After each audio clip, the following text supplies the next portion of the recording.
Hola, estamos con el arquitecto Elías Cisneros. Elías, te agradecemos como siempre tu atención para con Construye y nos gustaría, antes que nada, escuchar de viva voz quién es Elías Cisneros. Muchas gracias, Gela. Un abrazo a todas las gentes que nos leen y nos escuchan para tu conocida revista. Yo soy Elías Cisneros, fundador de una empresa de diseño de iluminación arquitectónica 333 Luxes, y la fundamos hace 31 años, en 1990, y entonces fue una empresa muy vanguardista sobre el diseño de iluminación, que en aquel entonces no se acostumbraba tanto, pero ahora, como hemos visto a través del proceso de evolución de la industria de la construcción, pues ahora es una especialidad muy requerida, como al igual que el diseño de paisaje, el diseño de interiores, el diseño de estructuras. Y entonces la profesión de la arquitectura y la industria de la construcción se ha ido no solo especializando, sino que se ha ido hiperespecializando, y en esa hiperespecialización el nicho del diseño de iluminación arquitectónica ha encontrado pues una gran responsabilidad y un área de trabajo y de mejora de la calidad de vida de las personas, a la cual nos hemos dedicado en los últimos 31 años. Entonces, somos muy orgullosos de haber sido de los pioneros de esta especialidad, y también muy contentos de poder seguir trabajando con nuevos proyectos que aportan una gran identidad a nuestra nación. Gracias por la entrevista de hoy, Helen. Muy amable. No. Elías, cuéntanos, ¿cómo debemos de tomar en cuenta la importancia de la luz en la arquitectura? Bueno,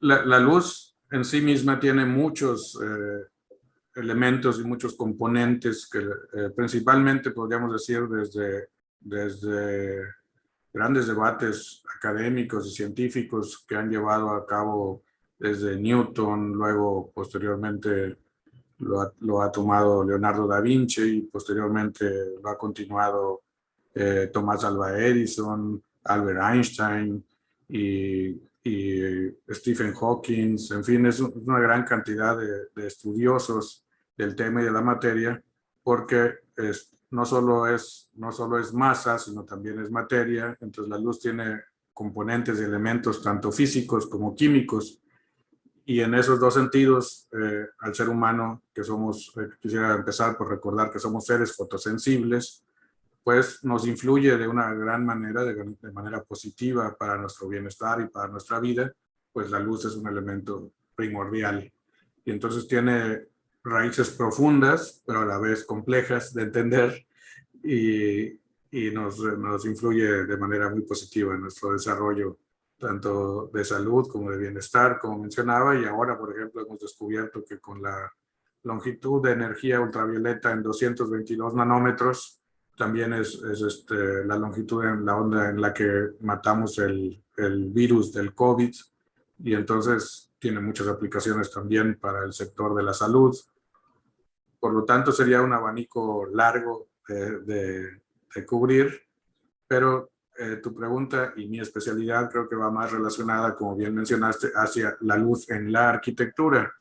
Y entonces solo quería dar este preámbulo de que no solo tiene grandes aplicaciones en la arquitectura, sino que la luz como elemento que yo hago de composición, pues me da unas herramientas muy poderosas para trabajar en la arquitectura, pero a la vez trato de ir hacia atrás, de ir estudiando desde su esencia, desde sus raíces, y luego buscar aplicaciones arquitectónicas que tengan un concepto muy fuerte, que lo haga hacer atemporal, de tal manera que no sea una intervención pasajera o que se puso de moda y ahora ya no está de moda, sino que es una intervención atemporal y tan sólida como la arquitectura misma, a la que a mí me gusta ser una piel de la arquitectura, ser nada más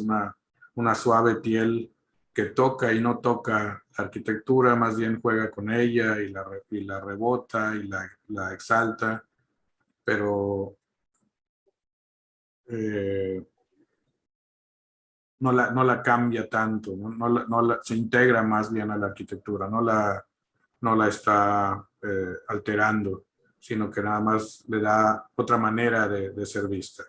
Entonces trabajo con la luz, integrándola a la arquitectura, integrándola, y por lo tanto tengo que integrarme y entender qué es lo que los proyectos arquitectónicos quieren, qué es lo que el arquitecto que está proyectando la obra, qué es lo que quiere lograr en su concepto espacial, y yo me integro mucho a las propuestas que ellos hacen. De alguna manera soy un investigador de las arquitecturas que ellos han proyectado antes. Cuando me llama un amigo arquitecto, reviso su background y luego voy integrándome a lo que él hace, cómo lo quiere lograr, de tal manera que sea una aportación como discreta, no tan ser parte del elemento principal, sino que la arquitectura misma o el espacio mismo, o si es un parque, el parque mismo, los árboles, la vegetación, la naturaleza, esos son los elementos principales y nosotros los vamos acompañando y nos vamos a veces permitiendo el lujo de moverles un poco, ¿no? De darle un swing, hacer una jugada ahí, pero solamente un toque, un guiño.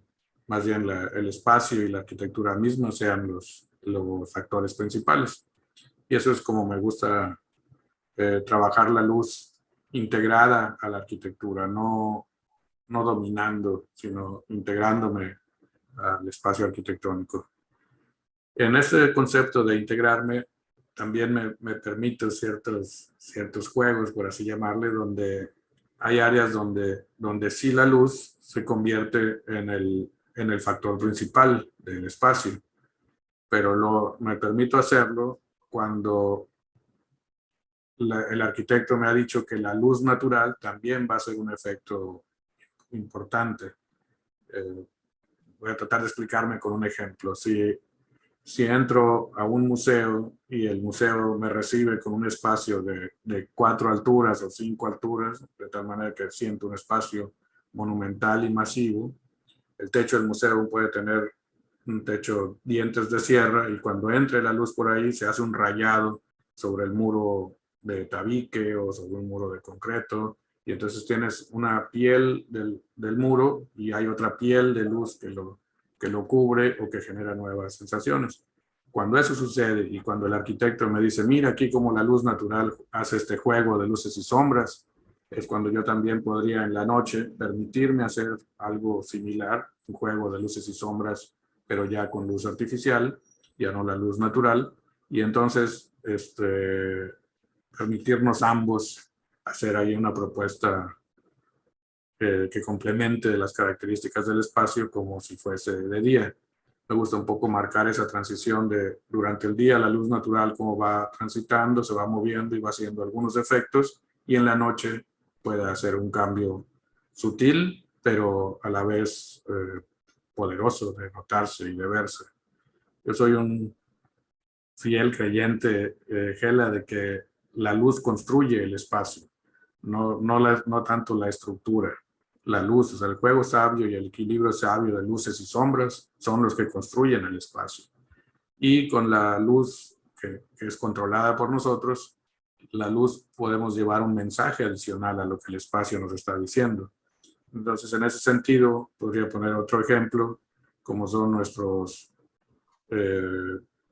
sitios arqueológicos que construyeron nuestros ancestros en toda Mesoamérica, desde los mayas aquí en Yucatán hasta los atlantes de Tula en Hidalgo o los teotihuacanos en el centro del país, con esos grandes espacios, esas explanadas de espacios públicos, la Calzada de los Muertos, la explanada del Palacio de Kukulcán aquí en Chichén Itzá. Entonces tú llegas a un espacio público, monumental, masivo, pero lo que vas y lees y percibes es un juego de luces y sombras, principalmente en días de equinoccios, en días de solsticios. Ves como el descenso de Kukulcán con las sombras que se van produciendo, los triángulos. Entonces la luz y la sombra es un portador de un mensaje muy profundo, muy poderoso, y los arquitectos que lo saben manejar, pues se vuelven así, se vuelven trascendentales, se vuelven atemporales, el mensaje es poderoso y trasciende. Entonces es algo que nos gusta, por lo pronto, reconocer esa herencia y luego poder transmitirla a las nuevas gentes que están viviendo esos espacios. Entonces nos encanta vivir con ese reto y trabajar todo el tiempo de cómo estas experiencias de nuestros ancestros las traemos ahora en un nuevo mundo de la era digital y electrónica, ¿no? En ese sentido, Elías, el tomar en cuenta la luz para los espacios públicos es más retador que cuando lo haces para espacios como vivienda, empresas, no sé. ¿Cuál de las arquitecturas representa un mayor reto para integrar a la luz? Sí. Me gustan ambos, los dos son igual de retadores y los dos me emociona muchísimo trabajar en ambos. Creo mucho en el silencio y la espiritualidad, por ejemplo, del maestro Barragán y ese interiorismo de muros muy densos, escasas ventanas y masividades. Y me gusta mucho esa parte de interiorismo espiritual que podrían ser las residencias y casas y espacios de fraccionamientos, bibliotecas, templos sobre todo, ¿no? Pero también es igual de retador y muy bonito y alentador trabajar en espacio público con parques y fuentes danzarinas que se mueven, los chorros de agua y las luces cambian de colores, y eso pues también es muy, muy padre de trabajar y de recrear. Entonces disfruto ambas áreas y las dos trato de masterizarlas, de llevarlas, ¿no?, a un grado de excelencia, tanto los espacios íntimos y silenciosos, como los espacios públicos y de bullicio y de recreación y la parte lúdica. Pues los dos me encantan y trabajo en ambos, entendiendo que los espacios son para las personas y que las personas tenemos esa flexibilidad de poder compartir espacios, a veces de lúdicos y de alegría y bullicio, y a veces de interiorismo y espiritualidad. Entonces me gusta trabajar en ambos y en la transición entre todas esas características de espacios. Y la luz es una herramienta pues muy chévere para acoplarse y transmitir y exaltar emociones. Eso es lo que me gusta, trabajar con la emoción y con el espíritu. Hace muchos años que estamos presentando proyectos, yo diría que hace 15, 20 años que estamos trabajando proyectos que le hablan al corazón, que trabajamos desde aquí, desde la oficina, con el sentimiento y el corazón, la parte espiritual, en vez de lo racional. Sin embargo, es como difícil que la gente a veces perciba esto, porque dicen, si la luz es de watts y de volts, hertz, y a mí dame el voltaje específico, y que no haya distorsión armónica.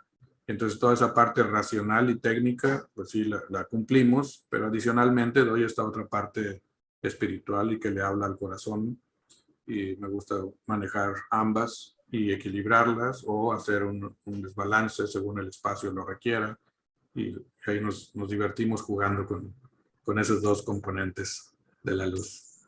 Si hubiera un tip para las nuevas generaciones de arquitectos en el que ellos se pudieran basar para poder aprovechar estos conceptos de la luz y las sombras, ¿cuál sería?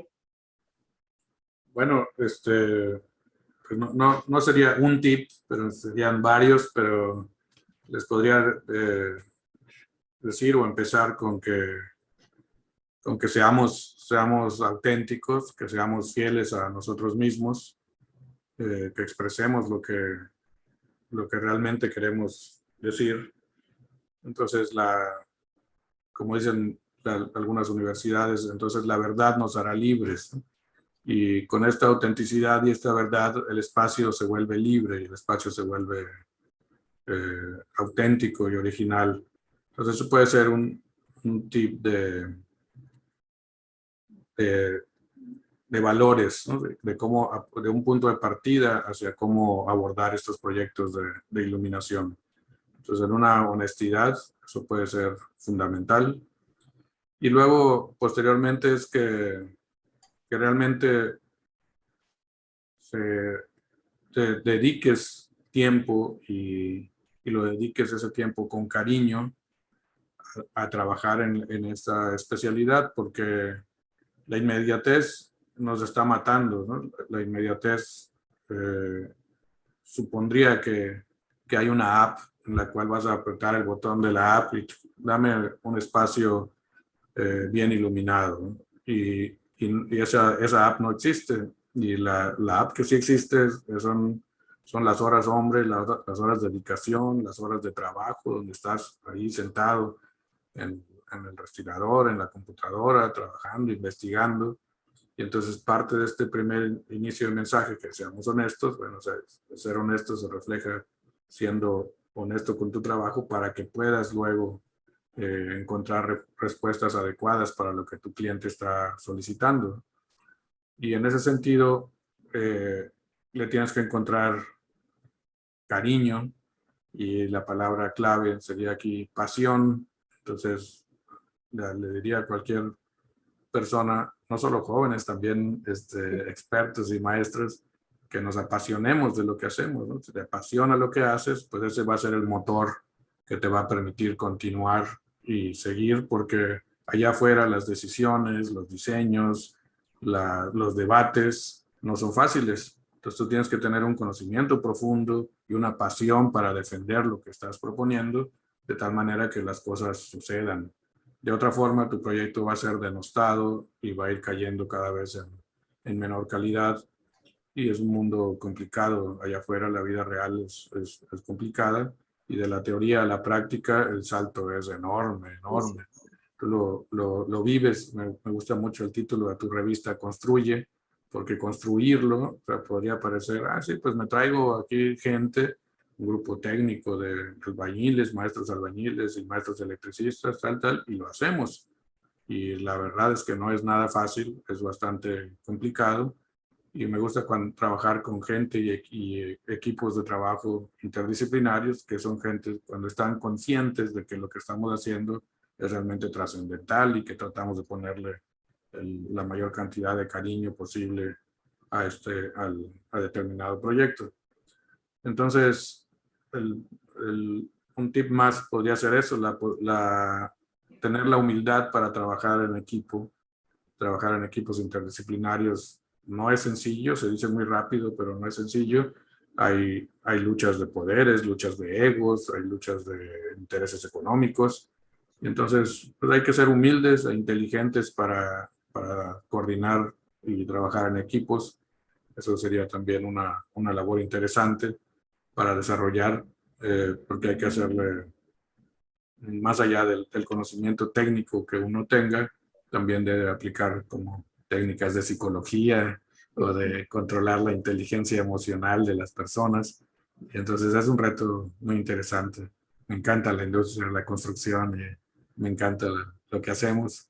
Así que puedo darles muchos tips, que lean, que formen parte de asociaciones. Yo soy miembro de varias asociaciones, de colegios de profesionales de arquitectos, de asociaciones de nuestra especialidad en iluminación, que es la AIS, pero también está la IEEE, que es la ingeniería en electrónica, que también es entender los movimientos mundiales, donde la luz, por ejemplo, anteriormente era como 50-50, era 50% componente de luz y 50% componente eléctrico, porque los balastros eran eléctricos, porque la energía era eléctrica. Pero ahora ya la electricidad, ya cuando mucho, participa en un 30%, y los electrónicos, son los ingenieros en electrónica y en mecatrónica, son los que han tomado mucha posesión, y entender este movimiento de la industria y estar alerta a los movimientos que suceden en la industria, hablando otros idiomas y participando en las asociaciones internacionales, pues eso es algo que les puede llevar a tener más éxito en sus proyectos. Son algunas de las cosas que puedo... De los pocos tips. Elías, finalmente, yo sé que debes de tener a lo largo de esta gran trayectoria profesional muchísimos proyectos que deben ser tus consentidos, pero me gustaría que nos dijeras dos y por qué son los que tú podrías sentir un mayor cariño por ellos. Bueno, gracias, Gela. Ahorita, antes de abordar esta pregunta, también quisiera dar un tip más, retomando el tema de los tips. Es algo que sucede muy bien y muy fuerte en Japón, por ejemplo, y en otros países asiáticos, que es honrar a los mayores, honrar a la gente de mayor edad, y con especial particularidad de honrar a los muertos. Entonces aquí en nuestro país, en la vida práctica y profesional, se acostumbra, no, ya está viejito, ya no sabe, ya está viejito, tal vez signifique que son ideas obsoletas. Y yo quería mencionar ahora en particular, tú estás en Aguascalientes y acaba de fallecer nuestro gran amigo, el arquitecto Héctor Castanedo Quirarte, quien no solo en Aguascalientes como delegado del INAH trabajó de manera extraordinaria, sino también toda su vida profesional que dedicó a la restauración del patrimonio arquitectónico. Y el arquitecto hizo una extraordinaria labor en Zacatecas, en Aguascalientes y en todo el país en general. Pues un tip más sobre los que preguntas es de honrar a los mayores y honrar a la gente que ha trascendido y ha dedicado toda una vida al trabajo fructífero, como el arquitecto Héctor Castanedo Quirarte, y él a su vez aplicaba este tip que yo les estaba diciendo del trabajo interdisciplinario. Recuerdo muy bien, me tocó trabajar con él más de 6 años, y el equipo interdisciplinario que lograron entre la gobernadora de Querétaro, el secretario de Turismo, Rafael Flores, el arquitecto Héctor Castanedo Quirarte, cómo juntos, unidos, Amalia García, perdón, la gobernadora Amalia, cómo juntos lograron poner a Zacatecas en el mapa mundial y traer sus oficinas de restauración de la UNESCO, están allá en la capital de Zacatecas. Y entonces es un ejemplo de vida y de cómo las cosas pueden trascender bien. Y ahorita ustedes que están ahí cerca del Estado y que tuvieron el privilegio de trabajar con este arquitecto, pues también pueden seguir sus pasos, seguir sus enseñanzas, y eso sería también un tip importante que me gustaría dar a la gente, que investigue quiénes son las personas y los agentes de cambio, porque los éxitos no se dan así nada más de casualidad.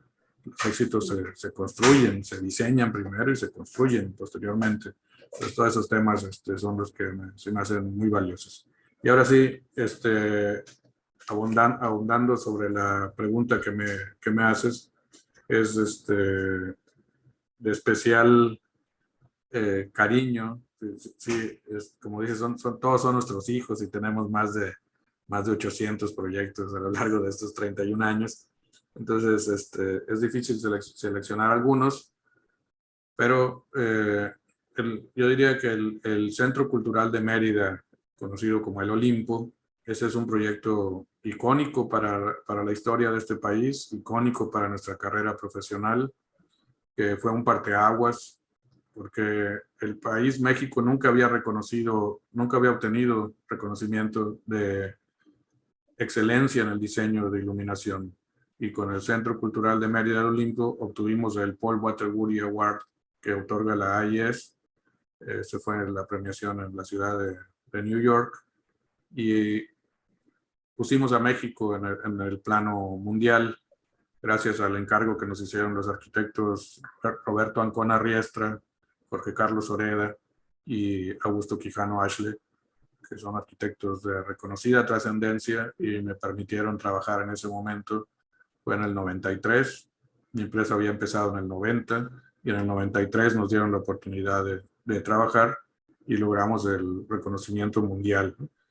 Entonces a ese le tenemos mucho cariño. Nos acompañó el gobernador del estado a recibir el reconocimiento posteriormente, Patricio Patrón Laviada, y es un proyecto relevante para la ciudad y muy reconocido, muy querido por la sociedad local. Después diría que los otros proyectos a los que les tengo mucho cariño son los sitios arqueológicos. Hemos trabajado en más de 7 sitios arqueológicos aquí del país, y todos son de una gran experiencia intervenir ahí, porque ir al sitio arqueológico y disfrutarlo durante la noche, eso es lo que más nos gusta.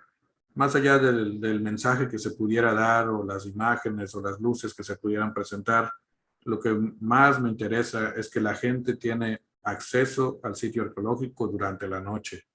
Que yo soy un fuerte creyente y defensor de que los sitios arqueológicos deben de estar abiertos en esas horas, en la madrugada y en la noche. Y se pueden cerrar al mediodía porque en el día es tan fuerte la luz del sol que no te permite disfrutarlos.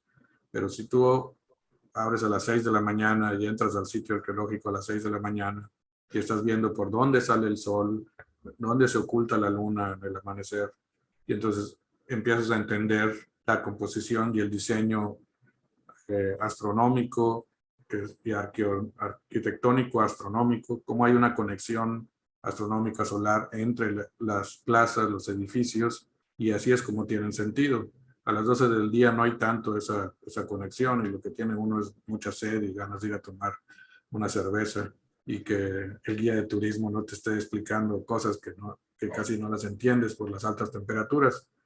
Pero si regresas por la tarde, después de las 6:30, y ves la puesta del sol, y ves cómo sale la luna, y ves dónde está Venus, y dónde está Júpiter, y empiezas a relacionar los edificios, y dices, ah, mira, ya entendí por qué este está aquí, por qué el otro está en esta otra posición.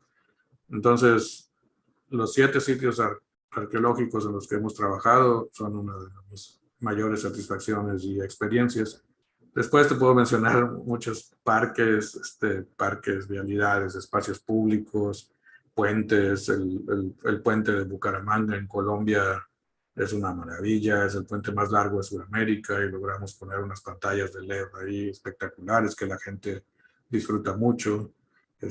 Trabajar con el arquitecto Mario Scheckman de GDU en el canal de la Cortadura en Tampico y la Laguna del Carpintero en Tampico, en Matamoros, en fin, hemos hecho muchos proyectos con GDU y el arquitecto Mario Scheckman. Y lo que más disfruto es eso, trabajar con mis amigos que me llaman y me plantean retos y cada vez cosas más interesantes. Y eso es algo que disfrutamos mucho, por mencionar algunos proyectos así rápidamente. Sí, me imagino efectivamente en más de 30 años todo lo que debe de haber. Pues Elías, de verdad, Construye te agradece como siempre el que estés abierto para platicar con nosotros. Muchísimas gracias por tu entrevista y tus atenciones. Un fuerte abrazo a tu familia.